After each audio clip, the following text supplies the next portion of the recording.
이렇게 해갖고 2, 3년 지나면 아무런 열매도 없고 목마름도 없는데 자기 구원 받았대.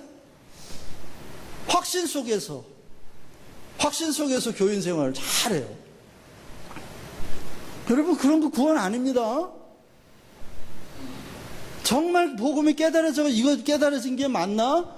목말라가지고 가서 나눠본 적 없으면 구원 아니에요? 제가 너무 구원 어렵게 얘기하죠, 지금. 예, 맞아요. 어려운 거예요.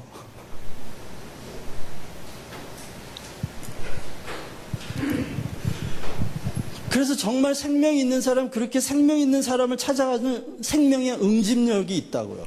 그리고 반대로 찾아서 만나서 교제해서 와, 이 사람 나랑 똑같은 생명이 있네, 똑같이 주님을 나하고 똑같이 믿네, 그게 확인이 되면 이제 이거 들고 어디 가고 싶어요? 동네 가고 싶은 거예요. 확산시키고 싶은 거예요. 가서 제가 처음에 복음 깨닫고 나서 어떻게 했다고요? 친구들 멱살 잡고 이렇게 살면 안 돼 시키야, 난 봤어. 확산시키고 싶은 거예요. 바람처럼 살고 싶은 거예요.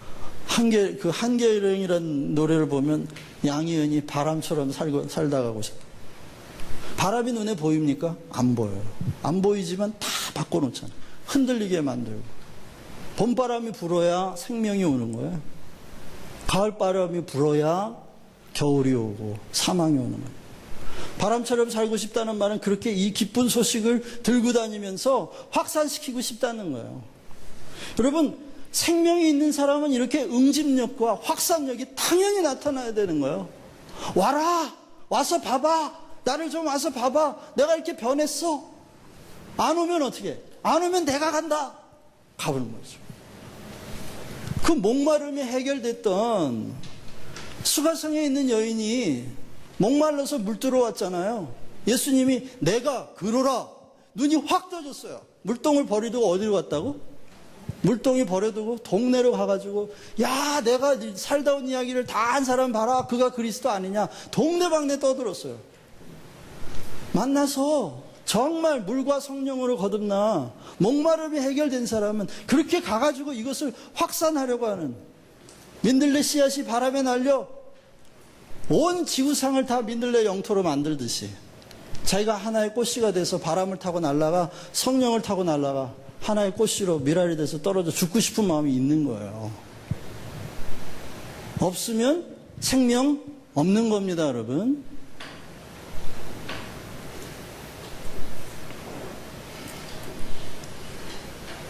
그 다음 제자 삼기 빨리 할게요. 제자가 누구냐?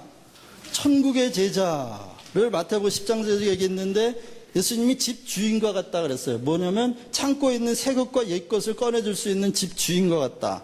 옛 것은 뭐죠? 구약의 선지자 오실 메시아와 천국을 선포했던 아들에 관한 약속이 옛 것이에요. 새 것은 신약의 사도, 곧 사도들이 했던 일, 오신 메시아 천국을 선포하고 아들이 성취했다는 것을 바로 새 것이에요. 자, 그러면 제자들은, 오늘날의 제자는 바로 이걸 다 알아야 되는 거예요. 다 알아야 됩니다. 그래서 집 주인과 같다 그랬어요. 분명히 종인데 주인 대우를 받는 거죠. 제자의 성품은 뭐냐? 첫째, 왕의 성품이다. 왜? 우리가 왕 같은 제사장이니까. 여러분, 왕의 성품 어떤 건지 아시죠? 권세와 위엄이에요. 제자의 첫 번째 성품, 왕의 성품, 권세와 위엄. 왜요? 우리는 그리스도의 사신이거든요. 그래서 우리는 먼저 그 나라와 의의를 구하는 겁니다. 여러분, 한국 대사관이 미국에 파송됐어요. 예를 들어서 그 사람이 자기 집 걱정합니까? 자기 집 걱정 안 해요. 어디서 다 나와? 나라에서 다 나와. 그 한국 대사가 자기 입장을 고려해서 대답하나요? 아니요. 자기 입장을 대변하는 사람이 아니야. 어느 나라를 대변해요? 한국을 대변해. 나라를 대변하는 사람이 그리스도의 사신은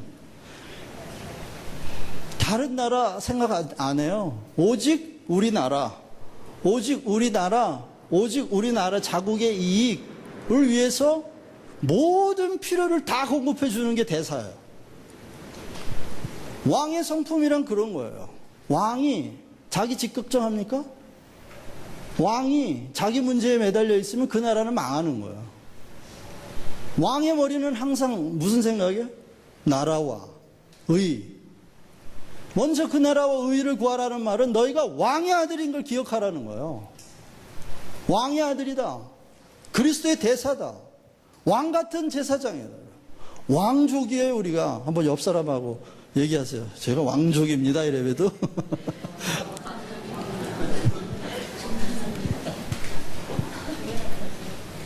그 왕의 성품을 갖는다는 말은 다시 말하면 이 사람이 초월적인 삶을 산다는 거예요.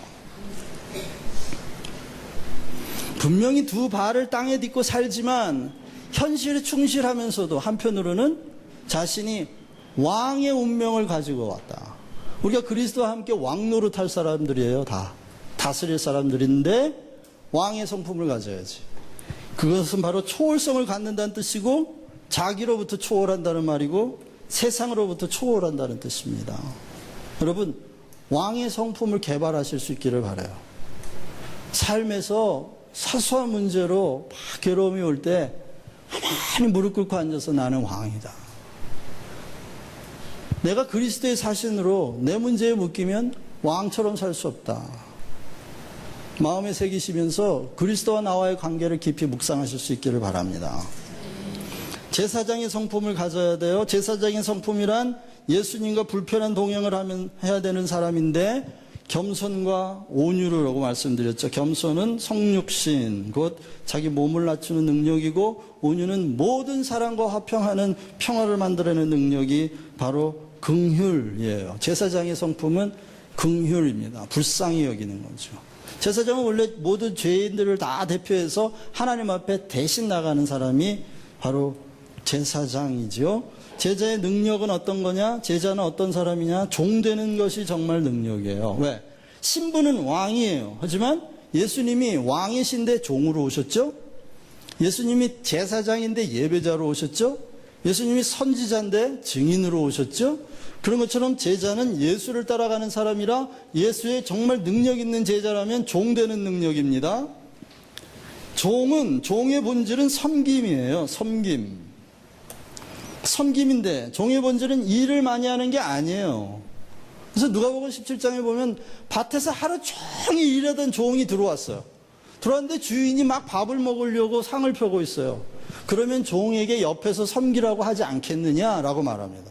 여러분, 종은 밭에 나가서 열심히 일하는 게 본질이 아니야. 종의 본질은 주인을 섬기는 거예요.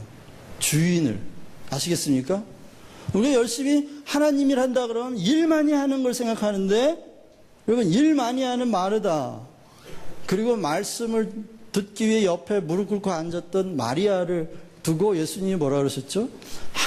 마르다 보고 뭐라 그랬어요? 한 가지만, 미안해요, 마르다. 내가 마르다를 쳐다보고 얘기하니까 또 시험 들까 봐. 딴 데 보고 얘기해야지. 한 가지면 족하다. 뭐 한 가지만 좋게. 많이 안 해도 된다는 거죠. 한 가지만. 네가 잘하는 거 하나만 해도 된다는 거죠. 네? 근데 마리아는 뭐야? 그냥 너무 완벽주의자야. 그냥 주님을 위해서 이것도 하고 저것도 하고 막 다 하고 싶은데 마리아가 그냥 말씀 듣는다고 그렇게 앉아 있으니까 얄미워가지고 그냥 막 눈총을 주면서 말이지. 그런데 그 마르다가 아시죠? 실질적인 불신자였다는 거 아시죠? 예수님이 무덤에서 치워라 그랬더니 그 냄새가 나는데 왜 이제 오셨어요? 그리고 2번씩이나 예수님을 거절했던 실질적인 불신자예요. 마르다가. 속으로는 안 믿었다는 거지. 왜? 일을 많이 하면 주인을 섬기는 거라고 생각했어요. 아니요. 수종드는 겁니다. 주인을 수종드는 게 종이에요. 종의 본질은 일이 아니라 섬김입니다. 여기 잘못 썼어요. Lordship, L-O-R-인데 Lordship, 주인. 자, 거기다 키스라고 제가 썼죠. 열쇠가 있어요. 내 주인은, 주님이 내 주인이라면 내가 가지고 있는 열쇠의 주인이어야 돼요. 그렇죠? 내가 가지고 있는 모든 열쇠의 주인이어야 내 주인인 거야. 그런데 주님이 주인입니다, 주인으로 영접해 놓고 내가 자동차 키만 주인한테 맡겨. 그러면 예수님이 나의 기사가 되는 거죠. 그래서 내가 가고 싶은 데가 있으면 주님 부르면 주님이 탁 차를 몰고 오셔가지고 주님이 운전하니까 얼마나 안전하겠어요? 그죠? 안전한 기사가 되는 거죠. 그 다음에 내 집 키까지 드리면은 주님이 이제 뭐예요? 주님이 내 집사가 되는 거죠. 우리 집사, 찌아가 되는 거지. 찌아? 청소도 열심히 하고, 빨래도 하고, 다림질도 하고, 다 안 드려, 이걸. 몇 개는 자기가 주고 있어. 여러분, 마지막 것까지 여러분들이 금곡히 넘겨줬어. 많이 넘겨주셨네요. 그런데 마지막 은밀한 방에 들어가서 가끔 즐기는 그 방키까지 안 넘겨드리면 여러분 주인이 아닌 거예요. 다 넘겨주셔야 돼요. 다 넘기시기 전에 주님은 여러분들 집을 안 바꿔요. 다 넘기시면요, 어떻게 하시는지 알아요, 주님이?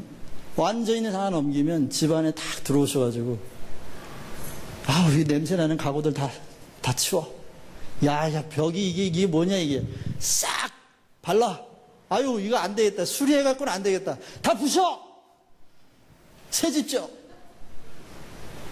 이렇게 바꿔주시는데요. 이거 키 안 들이고, 참, 방 한 개씩 할게요, 주님. 한 개씩. 이러면서, 한 개 고치고, 나중에 보면 너무 어글리한 거야, 이게. 안 맞아. 통일성도 없고, 그냥. 자기 생각대로 자기를 뜯어 고친 거지, 주인이 자기 방을 고친 게 아니에요, 여러분. 주인과 나가 그렇게 정말로 주인이냐 아니냐, 확실하게 마지막 키까지 다 넘겨드린 소망, 그런 경험이 여러분들에게 있으시기를 바랍니다. 꼭 있어야 돼요. 주님이요, 요한복음 13장에 보면서 이래요. 제자들이 발을 씻겨주는데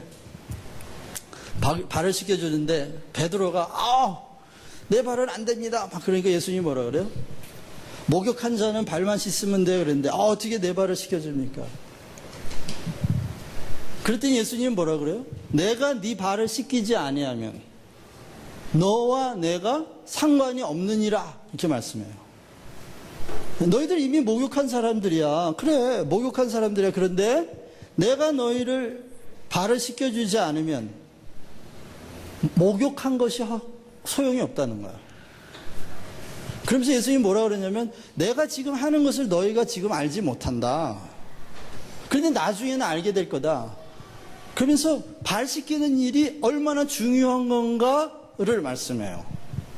그런데 그 이야기를 기록했던 요한이 나중에 요한복음 21장에 가면 예수님께서, 부활하신 예수님이 나타나가지고 제자들에게 입김을 부시면서 성령을 받아라 라고 말씀하면서 뭐라 그러냐면, 너희들이 죄를 사하면 사하여지려니와 너희들이 죄를 사하지 아니하면 그대로 있으리라 말씀해요. 이게 무슨 얘기냐? 여러분, 목욕한 사람이라도 발을 씻지 않으면 소용이 없다? 그 얘기는 예수님께서 2000년 전에 우리를 위한 구속을 완성해 놓으셨지만, 그 사건을 전하는, 발 씻기는 것과 같이 그 사건을 전하고 그 사건을 전해서 복음을 선포하는 발 씻기는 사역이 없으면 그 사역이 소용이 없다는 겁니다. 이해가 가세요? 발을 씻지 않으면 목욕한 사람도 소용이 없다는 거예요. 그 목욕이 소용이 없다고. 2000년 전에 예수님의 구속 사건이 우리가 발을 씻기듯이, 제자를 발을 씻겨주듯이 한 사람 한 사람에게 복음 전하는 이 작은 섬김이 없으면 그 2000년 전에 목욕시킨 그 사건이 아무 의미가 없다는 겁니다. 그러니까 제자는 뭐 하는 사람이냐? 발 씻겨주는 사람이에요. 주인을 수종 들듯이, 주인은 목욕시키는 분, 나는 발 씻기는 분. 그러면 주인을 수종 드는 게 되죠? 그렇게 발 씻기는 사역을 계속해 하는 것이 제자들이라. 우리가 하는 건 목욕시키는 사건이 아니에요. 목욕시키는 사건은 2000년 전 십자가고, 우리가 하는 일은 발 씻기는, 주인을 섬기는 일로 그 구속 사역이 완성되도록 하는 겁니다. 그것이 바로 베드로에게 묻고 푸는 권세를 주셨던 마태복음 16장의 얘기와 같아요. 그것은 구속 사역의 완성의 책임이 제자들에게 있다는 것입니다. 제자 훈련하지 않으면, 제자 삼는 일 하지 않으면 목욕시키신 하나님의 일이 다 헛것이 되어버립니다. 그러니 제자 삼는 일이 얼마나 중요합니까? 그래서 복음의 한쪽 구석에 제자 삼는 사역이 있다는 것이 얼마나 중요한지 몰라요. 나중에 교회에 대해서 이야기할 때 얘기하겠습니다만,